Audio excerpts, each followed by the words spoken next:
Okay, we are live. Hi everyone, welcome to a new episode of Global Citizens. My name is Calvin, I'm the show's creator and I'm the host.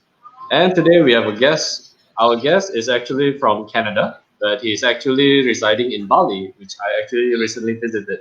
His name is Mr. Danny Carlson. So, hi Danny, welcome to the show. Yeah, thanks for having me on here. Stoked to be on. You're most welcome. All right, man. Maybe you want to tell a bit more about yourself to the good people of the internet here? Yeah, so I've been living in Bali for the past 9 months or so, and I have a couple businesses here. I have an agency called Kenji ROI that does Amazon listing creation and Amazon ads for brands to sell on Amazon. And then I also coach freelancing consultants to go from being a one-person freelancer up to full agency team and all the processes and systems they need to make that happen. Wow. All right. Sorry, man. 9 months in Bali, yeah? So you're originally from Vancouver, Canada. Am I correct to say that? That's correct. What I read about now in Vancouver is starting to get really rainy and cold, so I prefer to be a nice, warm, tropical place like here. Somewhere in Bali, yeah. So what makes the decision of moving to Bali actually?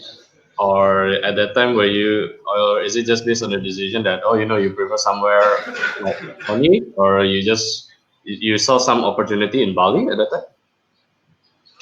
Well, it's always been a dream of mine ever since I read the 4 Hour Work Week, maybe 4 years ago, to just work from wherever I wanted.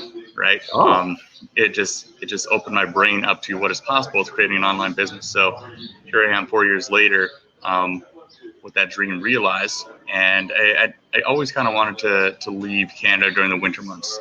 It was my dream originally to live somewhere tropical for the winter and then live back in Canada in the summertime, but I actually found that the communities in Bali are much more what I'm looking for, even more so than back in Canada. It has a much better entrepreneurial community yeah. and movement kind of conscious community out here.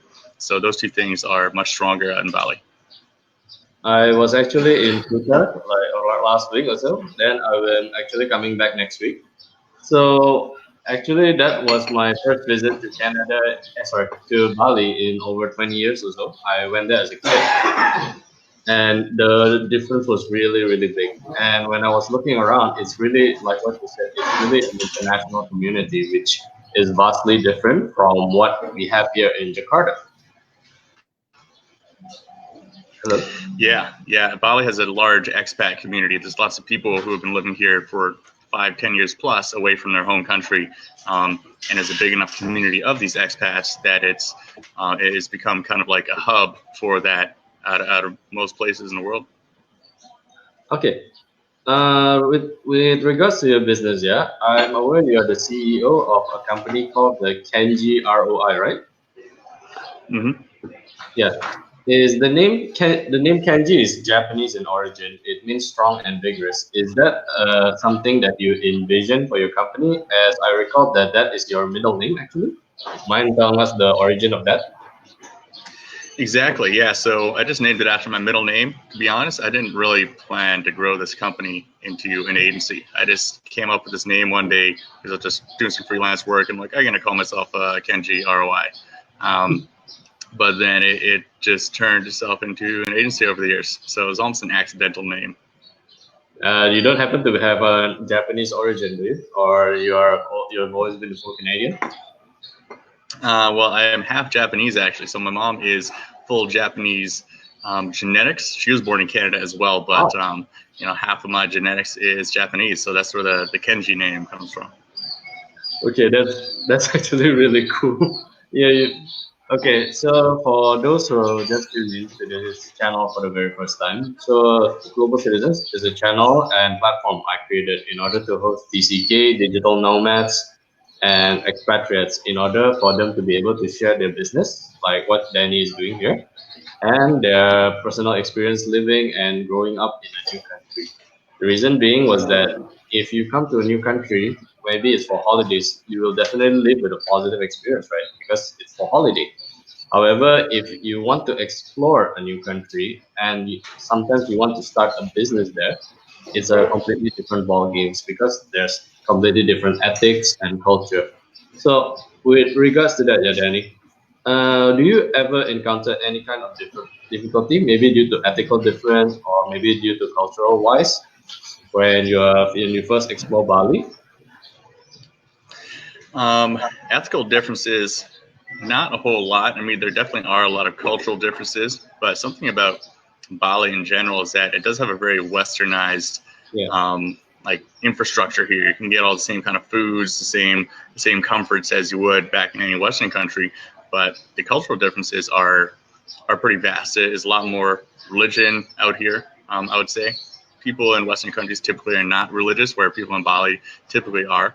Um, and Yeah. just the laws are a little bit more lax in Bali. It seems like speeding is not really enforced at all, and the driving out here is a little bit crazier, which honestly I'm a fan of. I like riding motorcycles, so I mean, there's definitely things like that. It's um, a lot of the same Western comforts, but a little rougher around the edges, which to me is part of the appeal.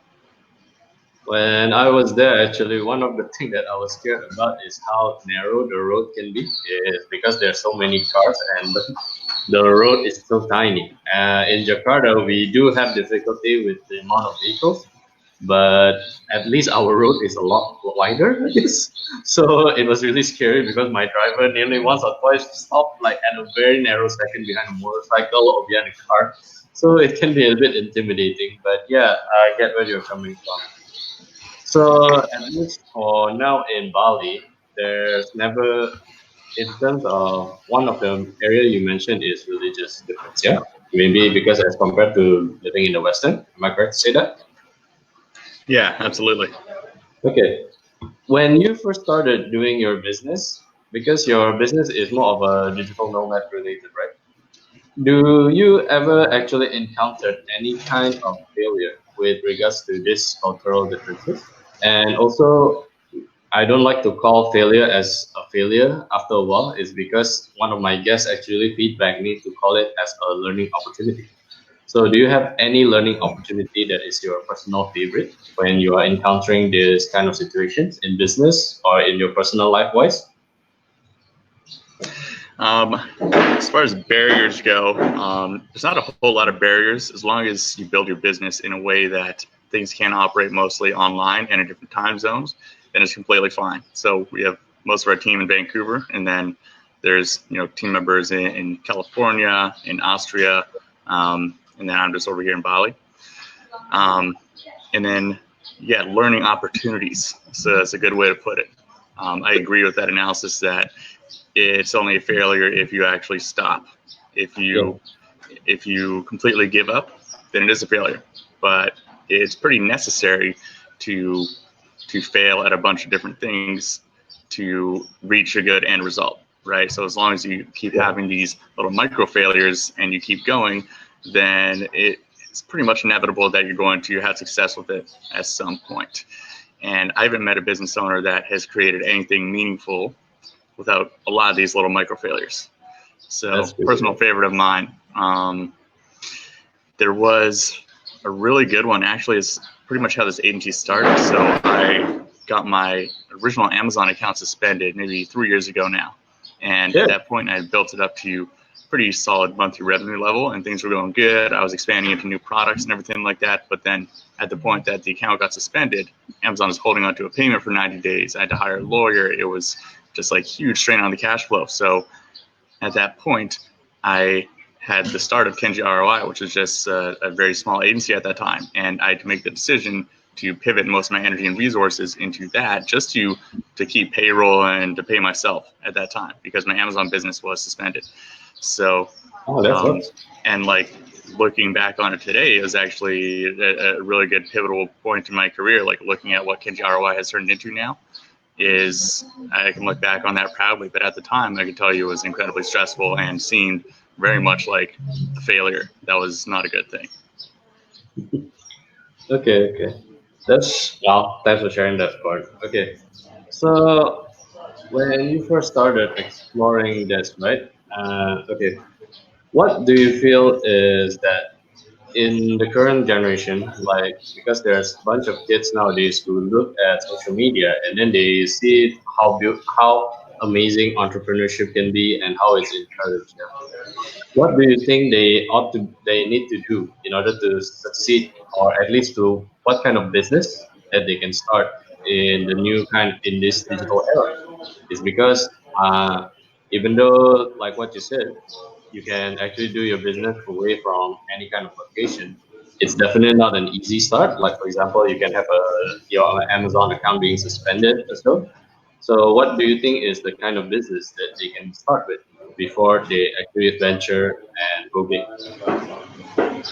I think absolutely the best one to start with is a service-based digital agency of some kind. So if you are providing a service for someone else, then you are leveraging your own skills and time put in to create value for your clients, right? If you have an e-commerce business, you're leveraging capital Yeah, and inventory, right? So you need a large amount of capital investment to start that and to fund and continue to grow a type of business like that. And if you're lacking the capital, it is very hard to gain any momentum with a yeah, business like that, and you can get yourself in a lot of trouble.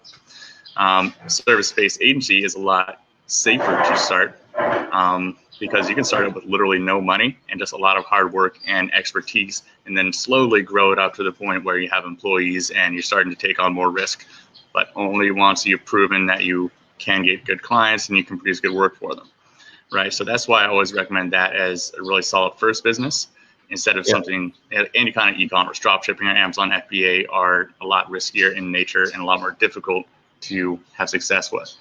And a service can be literally anything that you can do as freelance work. So as yeah, long as people are out there getting paid to do freelancing for that work, then you can build an agency out of that. That could be graphic design, that could be photography or social media marketing, running Facebook ads. yeah. There's a lot of really popular ones out there. And if you already possess some of those skills, then it's a great avenue to build your first business around, to start freelancing and then slowly build your team around that. Yeah, okay, okay. Okay. Wow. Okay. I'm glad you mentioned the word team. The reason is this. You mentioned you're half Japanese, right? On your mother's side. So half Japanese, half Canadian. But okay. Do you think growing up in an intercultural household actually helped in your adulthood at the moment? Or at least it has helped you in interacting with different people? Because being a TCK, one of our main trait is that we can easily fit in with any kind of locations, but at the same time, we tend not to feel we belong within one certain area. For your case, I know you consider yourself as a full Canadian, yeah? But with your mom being a Japanese who grew up in Canada, there's definitely some unique kind of culture that she carried over from her homeland in Japan to the lifestyle that the Canadians live. So, do you think that it has contributed in your success as an adult? I mean, I don't think so a whole lot. I was lucky enough to grow up in a very multicultural place. So Mhm. Vancouver is where I lived for the previous 6 years. Is It's actually mostly different cultures. Is mostly Indian and Chinese populations there, more so than even Canadians. Oh, wow. And just the cultural diversity in that place, it kind of creates an attitude that is just people are very open to people of other cultures, and Yeah, that's luckily where I grew up in, and I didn't face any real bullying or oppression or anything like that based on my race. Um, okay, that's and good. it's very lucky to have that scenario growing up because I know in a lot of places in the states, I definitely would have been, even as someone who's half Japanese, I'm sure would have received some kind of racism, in the southern United States, for example. Okay, okay, okay. So, with regards to your team, right? Is your team currently formed of different cultures like native Balinese, or maybe they are of different ethnicity? And with regards to that, how do you actually manage them? Because different people would have different kind of upbringing, different kind of customs and culture, as we have been discussing so far. How do you have you been managing your team so far? And what would you advise to guys who want to build a more diverse team? There's not a whole ton of diversity as far as cultures go. There's like Filipinos. We don't actually have any Indonesian employees. Okay. It's either Filipino or Canadian or American, and then there's like a Yeah. few contractors in other places in the world. But the biggest differences would be between Filipino and the Western style Okay. cultures. There's just, they're very Catholic in the Philippines, and Yeah. they typically are a little bit more moderate in their communication. So if something is going wrong, they quite often will stay very silent about it because they're shameful to bring up something. In that, it's different from Western culture. People like to be a lot more direct. So oftentimes, if the Filipino employees are going quiet, then that means that we on the Western side know that we have to kind of dig some questions out of them and kind of ask them for that information, and don't expect them to come forward with that. That's just an example of cultural differences. Yeah. So, since you mentioned you have Filipinos in your team, one of the things that I noticed about them, about those, especially from Southeast Asia, is that their need to be collectivist, is that they tend to need to do everything together. Whereas if you are a Westerner, I think you would take more initiative in order to perform your action. Yeah. So has that ever been a difficulty so far, or it actually has helped to boost your company profile or morality of sorts? So what's the question to ask? Oh, sorry. People? Yeah. Maybe I'll sum it up. Yeah. So with regards to like a more collectivist culture that the Asians could actually be, that is more towards Asian and more towards more individualist, that is something that tends to be displayed a little bit more to the Western. Has there ever been like a counter culture, or it has actually helped your company to grow in general? There's not a whole lot of conflict other than what I mentioned there about the kind of cultural differences around being more direct and less direct. And we're just conscious of that, and we take that into account when we engage between the teams, and it works out fine. All right. Okay. Well, you don't need to do it now because you are quite established in your own rights. In the past, when you do approach a CEO or managing director on why they should use your service, what would you pitch to them actually in the past? Or has it been different from how it is now, or it's different in the past? It's because last time social media was not yet booming. I think our peak social media started booming at around 2015 or so. We've been using social media since the beginning, but we also now are starting to use a lot more cold outreach tactics. So it's a very different marketing strategy, and is speaking more to the higher level companies that we want to work with. Typically right now, we kind of have all of our marketing messaging towards Amazon sellers and like smaller brands that are getting started selling on Amazon. But now we're switching up our tactics to go after larger established brands that maybe they're on Amazon already and not getting some good results, or maybe they're not on Amazon at all and want to expand to the Amazon marketplace. So our messaging to them is a lot different than to the Amazon sellers. And to them, basically, our messaging is that we can be their full service partner that can get them up and operating on the Amazon marketplace and just basically hand it off to you. That's what most of those companies are looking for. They don't have the internal team for Amazon, but they realize that they can't ignore Amazon anymore and need to have it set up as a sales channel. All right. Okay. No, okay. So from your time living in Bali, right? What new belief, behavior, or habit has most improved your life thus far, and how has your mindset changed by spending time with the locals in Bali? Yeah. And interestingly, my mindset has changed mostly not by hanging out with the locals in Bali, but mostly the conscious community in Bali, which it attracts a lot of expat people who are very much into meditation and spirituality and all this kind of stuff. So that's probably had the biggest impact on my thinking. And yeah, there's a lot of things for sure, but first thing would be just surrounding myself with higher level entrepreneurs has turned my mindset towards what I can achieve in business and what is reasonable goals to go for much larger. Because in Vancouver, it was much more difficult to surround myself with people of that same mindset. Out here, it's very easy. There's large communities of it and people who have achieved very prominent businesses, right? So that's been a huge one. And then also I think I'm a lot less stressed out. I put a lot of work into mental frameworks and just not worrying about the little details so much, and just like having faith that things will work out. And that's a very important thing to work on as a business owner, because if you're constantly worrying about every little thing, you're going to lose a lot of sleep. And it's just always so many things you could potentially be worrying about. And so just like recognizing risks, but then discarding them from the brain so you can focus on what you actually can do instead of just focusing on potentially everything that could go wrong. All right, all right. Okay. With regards to your career, with your business and your experience thus far, yeah, what is a bad recommendation that you have ever heard, maybe in your personal life or maybe with regards to your business, that actually became like a guiding principle with regards to how you execute your business?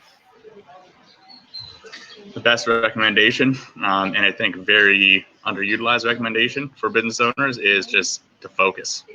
Okay. It's very difficult to focus on only one or two things. Yeah. There's a million different marketing strategies, a million different things you could be improving in your business at any one given time, and trying to focus on too many of them at once, it just Yeah. never works. Get overwhelmed and achieve none of them. And it's very hard to follow this advice, but the more you can really laser in your focus and work on a smaller amount of things at a time, even if you're not sure if that's the right thing to be working on, focusing on one thing and achieving one thing at a time is just I think it's like a superpower of Yep. a good business owner. Yeah, yeah, I kind of agree with that. I actually met a good buddy of mine when I was in Bali, and yeah, he was having a difficulty with what you said.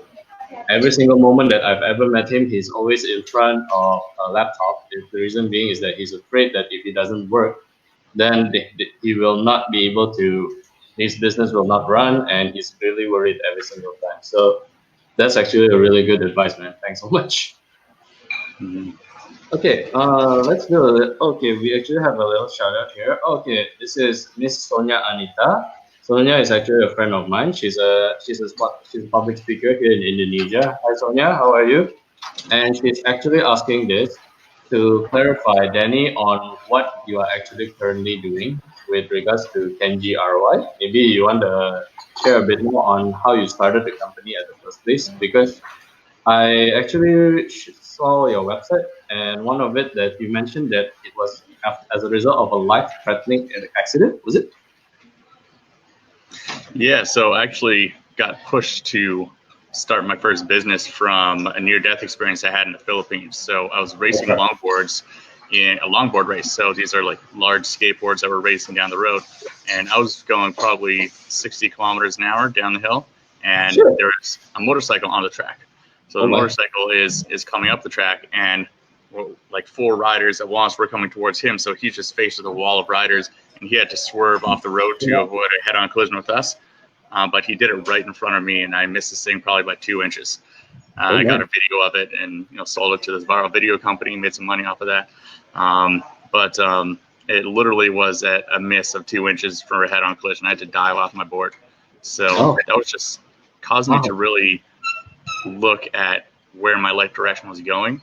And once I actually looked at that, I didn't really like where I was going at the time. I was just traveling around, spending all my money on traveling to more longboard races and being a van bum. And that is not the type of people I wanted to surround myself with long term. It's great when I was younger, but I just decided to, right then in that moment, sitting there in the Philippines, like a blood all over, blood all over my arms and everything. That was it. I was just going to go in that direction, and even though I wasn't fully confident in my abilities there yet, I was just going to go and make it happen. Okay, okay. So that is why you decided to pursue something that's a little bit more, if you want to quote unquote put it, safer, because in your career, at least now, you don't have to put your life in danger by turning on a laptop. Am I right to say that? It's true. Okay. So I put your profile in as a content creator or content strategist. Yeah, is that a right way to describe your career, or you want to elaborate a bit more on that, on what Kenji ROI is about? Yeah, content strategist seems about right. So we actually create Amazon listings for e-commerce brands, all of their product photography and video and graphics and copywriting, Okay. and then we manage their Amazon ads. So it really depends on what the specific needs are of each company, how many of those services we provide to them. Okay. Okay. All right. I hope that answers your question, Sonia. Oh, okay. And there's another shout out for Mr. Ian Nicholas Sharma. There he is. Okay. So Ian is actually also a content marketer. He is a friend of mine from Singapore. He recently launches a shoe line. I believe it's called the Pilgrims. Yeah. So if you're ever interested, maybe you can hit him up. Okay. So with regards to that, I'm actually going to go into my last question. Yeah. So what three advice would you give to a college student who is now about to enter the real world because they're about to graduate? Maybe they would have studied something and suddenly they decided, hey, this is not my career line. What would you give an advice to them? As now it's time to the training wheels are off, they are about to enter the real world. I would say just go after some kind of random business idea or freelancing idea and just do it. There's so many people I know, and like myself personally, I was a carpenter for many years. Most people out there will have some kind of idea that they don't want to be doing what they're currently doing, but they have like 3 other ideas of something they potentially want to be doing. And they sit on it for 5 years, 10 years, 15 years. And that's the way most people's lives go. And if you don't want to end up like someone like that, then the only way to get around that is to just choose one of them and to do it, because there's never going to be a time where you wake up and you're like, okay, I'm 100% certain that this is the path I want to go and this is the path I want to do. The default is you just sit at that job that you know you don't like, and you're waiting for the clarity to come. You realize that it's so. Embrace the uncertainty and frickin' go for it. That's it. So basically, just try on anything, yeah. As long as because you still have the youth for it. Am I right to summarize that? Yeah, Hello? absolutely. Yep. All right. Okay, okay. And is there any more advice you would like to give them? Maybe don't go for longboards until you are you are past your 20s. Yeah. Well, I mean, I love extreme sports. It's all great and fine and dandy, but I'm pretty lucky to be standing here in front of you guys with the amount of times that I've hit moving vehicles or gone off embankments or something like that. So you can play at your own risk. All right, all right.